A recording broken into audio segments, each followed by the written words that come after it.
Assalamualaikum warahmatullahi wabarakatuh. Selanjutnya kita akan membahas tentang pemetaan aset bersama saya, yaitu Hirpan SBDI CGP Angkatan 7 Kabupaten Lombok Timur.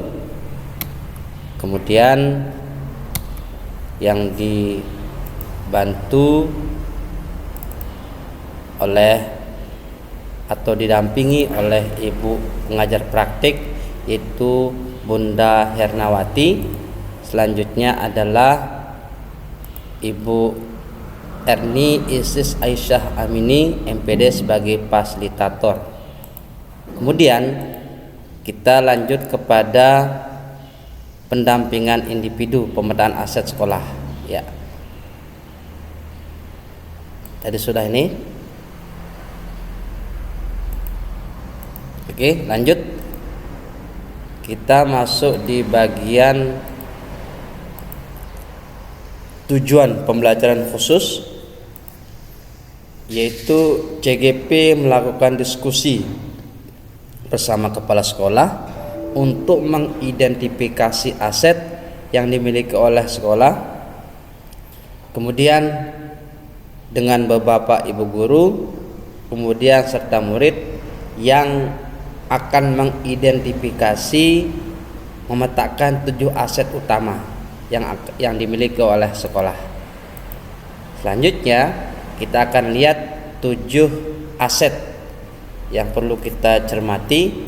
Yang pertama adalah aset manusia, yang kedua aset sosial, yang ketiga aset fisik, yang keempat aset alam, yang kelima aset finansial, yang keenam aset politik, yang ketujuh yang terakhir aset agama dan budaya. Kita akan bahas satu persatu. Namun sebelum kita bahas, kita lihat dulu dokumen pemetaan asetnya. Yang pertama ada notulen diskusi, foto kegiatan, dan hasil pemetaan aset. Lanjut, kita lihat di sini, yaitu notulen diskusi dan kepala sekolah. Oke. Nah, ini nggak perlu dibaca, tinggal dilihat saja. Kemudian ini sama, yaitu foto kegiatan bersama Bapak Kepala Sekolah DRS Haji Artajab MPD. Kemudian begitu juga dengan notulen diskusi dengan guru. Ini kemudian foto kegiatan dengan rekan-rekan Bapak Ibu guru. Selanjutnya ini notulen diskusi dengan siswa.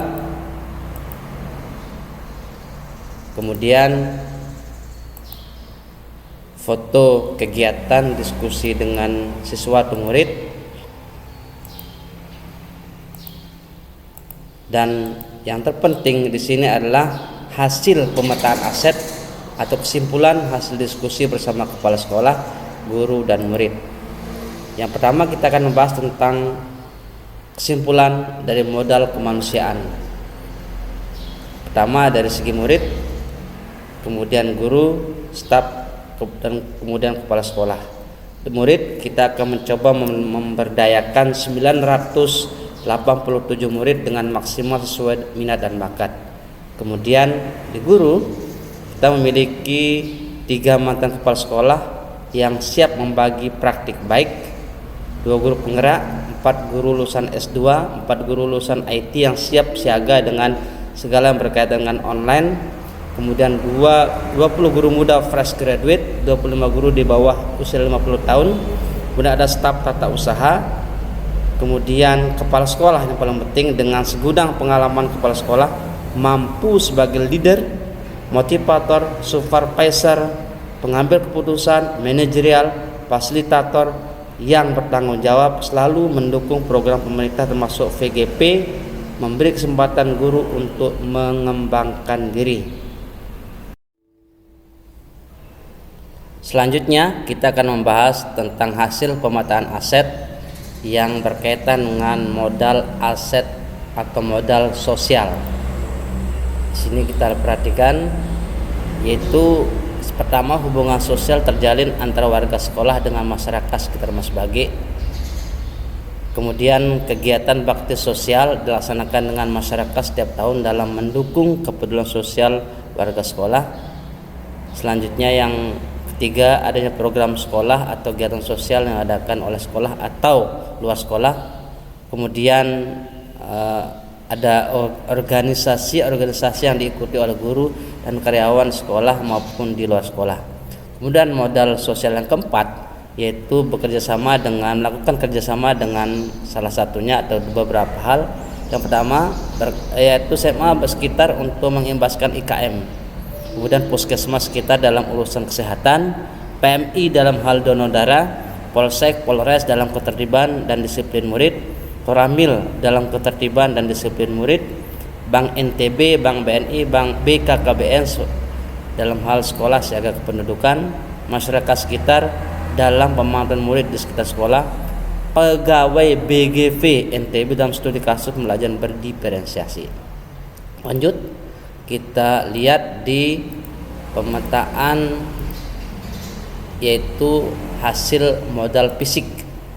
SMA 1 Mas Bage terdapat atau memiliki adanya fasilitas tempat belajar yang representatif, yaitu terdiri dari 2 lantai sebanyak 34 rombel yang mampu menampung murid dalam jumlah banyak yang diperuntukkan dalam proses belajar mengajar, kantor guru, kantor TU dan kepala sekolah, lobi, perpustakaan, ruang baca, laboratorium, kantin, UKS, musola sebagai laboratorium agama, ruang OSIS, tempat parkir yang luas, gazebo atau beruga, tempat duduk santai dan sebagai tempat literasi.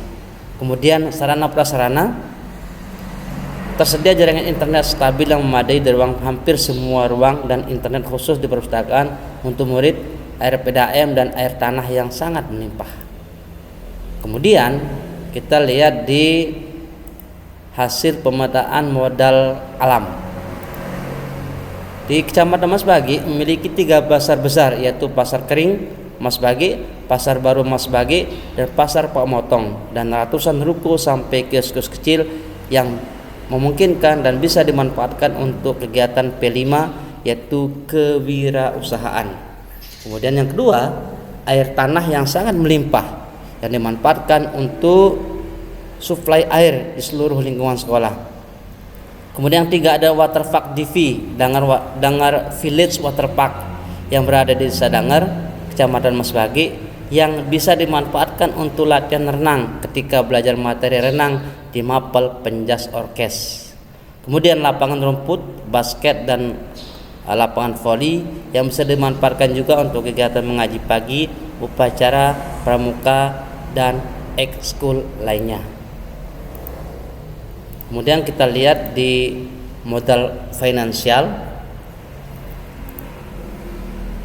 yaitu terdiri dari dana BOS, dana komite, dana PIP, sewa kantin yang bisa digunakan untuk sosial, infak Jumat, digunakan untuk pengembangan musola, ikatan alumni, serta modal finansial yang berasal dari dukungan dana pemerintah berupa bantuan yang dimanfaatkan bagi keberlangsungan kegiatan belajar seperti DAK untuk pembangunan gedung baru.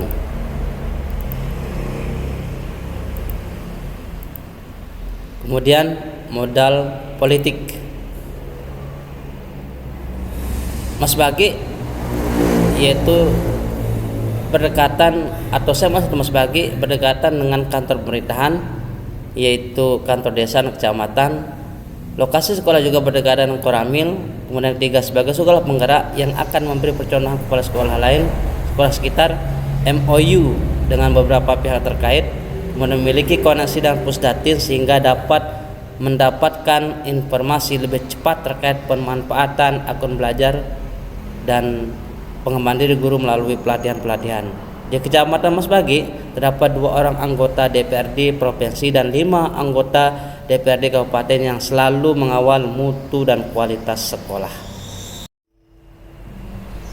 Selanjutnya kita akan membahas tentang hasil analisis dari modal agama dan modal budaya atau aset agama dan aset budaya. Ya, yang pertama adalah yang bisa diidentifikasi satu, SMA 1 Mas Bagi berdekatan dengan pesantren dan tempat ibadah. Yang kedua, hubungan baik dengan para pemuka agama di sekitar sekolah sehingga para pemuka agama sering diundang dalam acara keagamaan dan perayaan hari besar keagamaan. Yang ketiga, keberagamaan dalam beragama seperti mengadakan kegiatan spiritual camp yang diisi dengan khatmil Quran, sholat tasbih dan zikir 1000 bagi siswa kelas 12 sebelum dilaksanakan ujian sekolah. Selanjutnya yaitu mengadakan kegiatan PHBI seperti peringatan Maulid Nabi Muhammad SAW, Isra Mi'raj dan Nuzul Quran, dan kegiatan rutin pagi yang diawali dengan mengaji pagi di tengah lapangan, sholat duha, sholat zuhur berjamaah, serta kegiatan kultum selesai sholat atau yang disingkat dengan cermin atau ceramah 5 menit. Kemudian yang keempat yaitu rutin melaksanakan lebaran ketupat sebagai budaya khas Lombok. Kemudian yang kelima, kreativitas murid yang tinggi dimanfaatkan untuk mendukung kebudayaan seperti gendang belek, tari, pencak silat, belanjakan yaitu seni bela diri seperti MMA, kemudian serta presian menjadi ikon Lombok yang sangat terkenal. Selanjutnya kita akan membahas tentang rencana tindak lanjut.